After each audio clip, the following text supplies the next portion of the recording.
3 layers दिखने वाले हैं, ठीक है। मास्क लगा। अगर हम बात करते हैं फेसिया, रीनल फेसिया की मदद से आपका किडनी अटैच रहेगा किसको, एब्डोमिनल वॉल। फिर उसके बाद में नेक्स्ट जो मैंने बताया था वो था एडिपोज टिश्यू। तो इसमें देखो भर भर के एडिपोज टिश्यू दिख रहा है। तो ये क्या करेगा, this is responsible for shock absorption. तो क्या करेगा, किडनी का शॉक एब्जॉर्प्शन का काम करेगा। लेकिन ये वाला किडनी अगर हम देखते हैं तो यहां पर देखो आपको फैट्स कम दिख रहे हैं, यहां पर आपको फैट्स कम दिखेंगे। और मैंने आपको डायग्राम ड्रॉ करके यहां पर बताया था कि यहां पर क्या रहेगा आपका एड्रीनल ग्लैंड किडनी के ऊपर। तो उस प्रकार से यहां पर वो एड्रीनल ग्लैंड रहेगा। और यहां पर आपका ये जो कवरिंग निकल रहा है, तो ये कवरिंग जो हम निकाल रहे हैं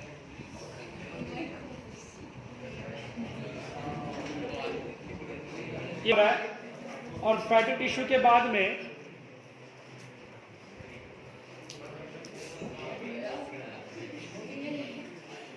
मतलब ये हो गया आपका फैटी टिश्यू रिमूव हो गया।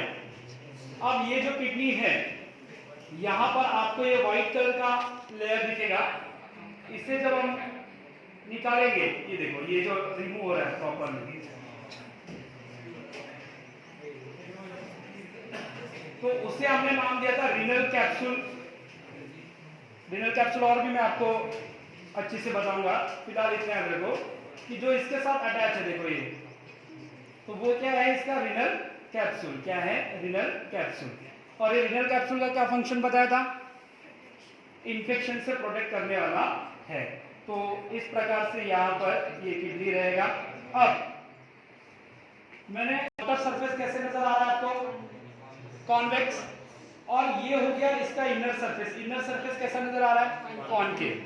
क्या है ये, कॉनकेव। तो आउटर कॉन्वेक्स, इनर कॉनकेव। और ये कॉनकेव स्ट्रक्चर के पास आपको यहां से ये जो स्ट्रक्चर दिख रहा है, यहां पर 3 चीजें रहेंगी। आपका रीनल आर्टरी रहेगा, रीनल वेन रहेगा, और यहाँ पर रहने वाला है यूरेटर। क्या रहेगा, यूरेटर। तो यहाँ से रीनल आर्टरी अंदर जाएगा ये पार्ट में, ठीक है। और वहां से यूरेटर क्या होगा, बाहर आने वाला है। सो इस प्रकार से पहले हमने स्ट्रक्चर देखा था। किडनी के स्ट्रक्चर में सबसे पहले हमने देखा था कि kidney is covered by 3 layer. तो फैटी टिश्यू दिख रहा है, पीछे से दिख रहा है क्या, इसलिए मैंने आपको बताया था कि रेट्रोपेरिटोनियम, मतलब एक ही साइड से पेरिटोनियम कवरिंग वहां पर रहेगा, उसके अपोजिट साइड में से पेरिटोनियम कवरिंग रहने वाला नहीं है। तो वो जो वर्ड था रेट्रोपेरिटोनियम, उसका मतलब क्या है, it is covered by only one side, covering एक ही साइड से है। तो इस प्रकार से रीनल कैप्सूल जिसे मैंने अभी रिमूव किया था, और वो जो रीनल कैप्सूल रहेगा वो इन्फेक्शन से प्रोटेक्ट करने का काम करेगा। अब हम इसको जरा अंदर झांकते हैं, एलएस। अब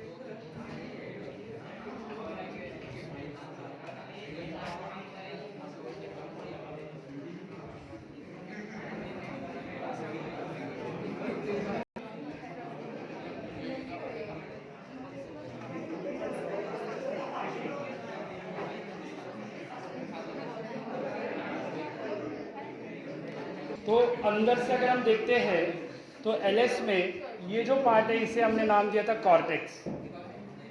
ये जो पार्ट दिख रहा है इसे हमने क्या नाम दिया था, कॉर्टेक्स। और कॉर्टेक्स के बाद में देखो,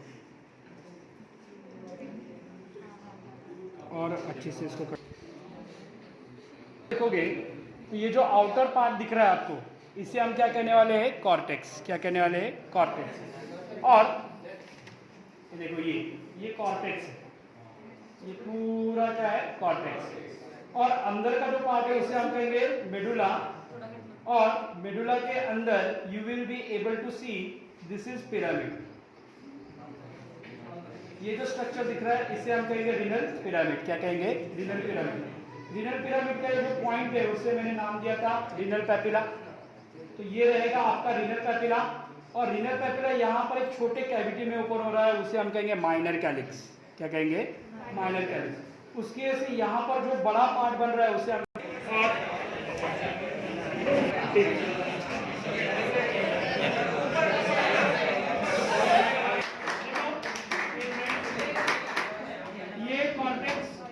बताया था कि ये जो कॉर्टेक्स है वो कॉर्टेक्स के अंदर क्या क्या रहेगा, मैल्फिजियन बॉडी रहेगा, पीसीटी रहेगा, डीसीटी रहेगा और लूप ऑफ हेनले भी रहेगा।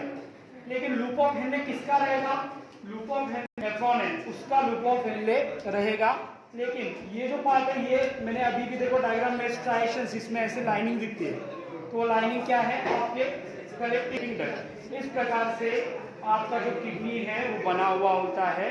तो LS of kidney shows outer cortex inner medulla कि आपका जो नेफ्रॉन है that is structural and functional unit of kidney, क्योंकि पूरा का पूरा स्ट्रक्चर नेफ्रॉन से बना है, कुछ पार्ट कॉर्टेक्स में कुछ पार्ट मेडुला में। और जितने भी फंक्शंस है मतलब यूरिन फिल्ट्रेशन यहाँ पर होगा, यहाँ पर क्या होगा फिल्ट्रेशन, यहाँ पर क्या होगा रीएब्जॉर्प्शन और यहाँ पर होगा आपका ट्यूबुलर सिक्रीशन। और इस प्रकार से जो भी यूरिन बनेगा वो यहाँ पर पेपिला पे आएगा, पेपिला के बाद में यहाँ पर माइनर कैलिक्स, फिर ये जो पूरा पार्ट है मेजर कैलिक्स और वो जाकर ओपन होगा आपके पेल्विस में और पेल्विस जाकर ओपन हो रहा है आपके यूरेटर में, यहाँ से वो ऐसे बाहर आएगा यूरेटर में से, ठीक है। तो इस प्रकार से आपका पूरा का पूरा वो जो किडनी होता है, आपका जो किडनी है उसका स्ट्रक्चर है।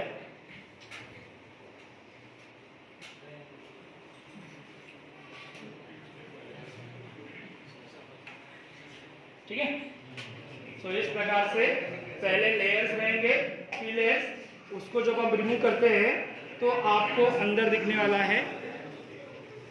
और जो हम कुछ पार्ट नेफ्रॉन के कॉर्टेक्स में और कुछ पार्ट मेडुला में, तो कॉर्टेक्स में फिल्ट्रेशन होगा, वहां से मेडुला में आपका जो रीनल पिरामिड है वहां पर रीनल पिरामिड में आपका क्या आएगा, आपका यूरिन आएगा कलेक्टिंग ब्लड के थ्रू, फिर वो कहां पर ओपन होगा, वो ओपन होगा आपके रीनल पेपिला में, फिर वहां से minor calyx, major calyx, major calyx आपका रीनल पेल्विस और रीनल पेल्विस यूरेटर और यूरेटर से वहां से बाहर।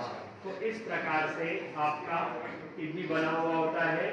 जैसे जैसे हम और भी चैप्टर्स पढ़ेंगे, जैसे कि सर्कुलेशन हो गया तो हार्ट पढ़ेंगे, नर्वस सिस्टम रहेगा तो बोर्ड का ब्रेन डायरेक्ट एक्चुअल पढ़ेंगे, तो सभी चीजें हमें यूरिन कलेक्ट होने के बाद में वो तो आपको उसका प्रॉपरली डायग्नोसिस करना पड़ेगा कि लोकेशन क्या है। अदरवाइज सभी के सभी जो यूरिन है वो यहाँ पर आकर मीट होने वाले हैं ना रीनल पेपिला में, तो स्टोन वहां पर अटक जाएगा।